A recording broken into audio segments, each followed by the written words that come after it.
Assalamualaikum warahmatullahi wabarakatuh. Waalaikumsalam warahmatullahi wabarakatuh. Ibu Bapak, hari ini bagaimana kabarnya? Baik, Alhamdulillah baik. Izinkan Kak saya Vivi Ratna Duzula dari semester 8 Institusi Ilmu Kesehatan Strada Indonesia. Kami di sini ingin penyuluhan tentang diabetes mellitus atau disebut juga dengan kencing manis. Tujuan saya di sini agar Bapak Ibu tahu apa pengertian dan penyebab dari diabetes mellitus atau disebut juga kencing manis, dan bisa tahu pencegahan apa yang bisa dilakukan agar tidak terjadi diabetes kencing manis. Di sini saya akan menjelaskan terlebih dahulu. Apabila nanti ada pertanyaan silakan ditanyakan ya. Saya di sini akan presentasi dulu. Dimulai dari penyuluhan tentang diabetes mellitus atau juga disebut dengan kencing manis. Definisi dari DM tersebut didefinisikan sebagai suatu penyakit atau gangguan metabolisme kronik dengan multi etiologi yang ditandai dengan tingginya kadar gula darah disertai dengan gangguan metabolisme karbohidrat, lipid dan protein sebagai akibat insulinsi fungsi insulin. Gangguan metabolisme di sini, seseorang jika mengalami metabolisme, proses metabolisme di dalam tubuhnya terganggu sehingga produksi energi yang dibutuhkan untuk menjalankan berbagai fungsi tubuh juga akan terganggu.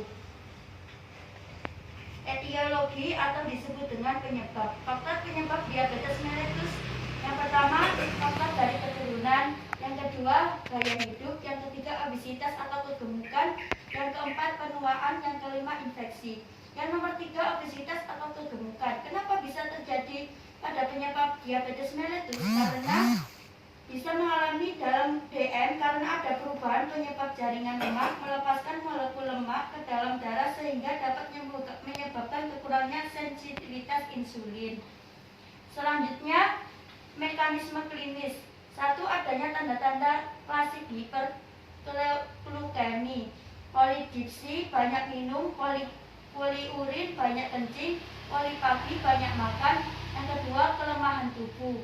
Yang ketiga, kesemutan atau rasa gatal. 4. Gatal-gatal pada kulit. Yang kelima, luka yang tidak sembuh-sembuh. Maksudnya di sini orang yang mau kena kencing manis itu tanda-tandanya ada di sini, banyak minum, banyak kencing dan banyak makan. Selanjutnya, komplikasi. Gangguan apa yang nanti kalau kencing manis bisa terkena? Gangguan pada mata, gangguan pada saraf, gangguan pada pembuluh darah. Yang keempat, gangguan pada otak. Yang kelima, gangguan pada ginjal. Terus cara penanganan. Kalau kita udah kena diabetes mellitus, bagaimana sih cara penanganannya? Yang pertama, kontrol kadar gula darah yang teratur. Yang kedua, olahraga yang teratur atau latihan gerak. Yang ketiga, sering-sering minum. Dan keempat, makan secara diet. Maksudnya makanan secara diet di sini, makannya itu jangan terlalu berlebihan, harus ada ukurannya gitu. Ini diet pada diabetes mellitus. Pemberian diet pada DM dengan memperhatikan prinsip 3J, yaitu 1. Jenis bahan makan. Yang kedua, jadwalkan makan sesuai dengan keinginan. Yang ketiga, jumlah makanan. Maksudnya di sini jumlah makanan itu ya kayak diukur. Seumpama kalau tidak bisa gula, jangan banyak-banyak. Kalau teh itu yang tawar aja, jangan kebanyakan gula. Kalau udah terjadi diabetes mellitus. Baik, di sini saya udah menjelaskan. Barangkali ada ibu-ibu atau bapak-bapak yang belum paham bisa ditanyakan kepada saya. Silakan. Ya, saya mau tanya. Ya. Mengapa penyakit diabetes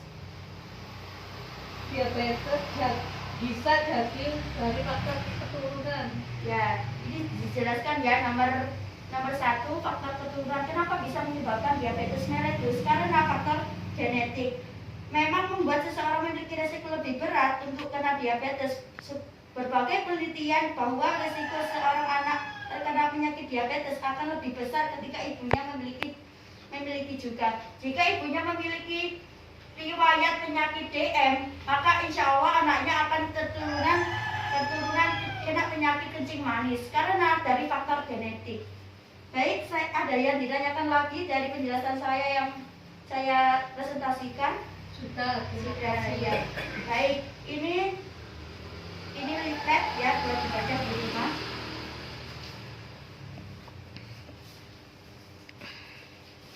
Baik, terima kasih untuk waktunya. Tetap jaga protokol kesehatan. Jangan lupa pakai masker dan jaga jarak. Dari saya sekian. Terima kasih. Wassalamualaikum warahmatullahi wabarakatuh.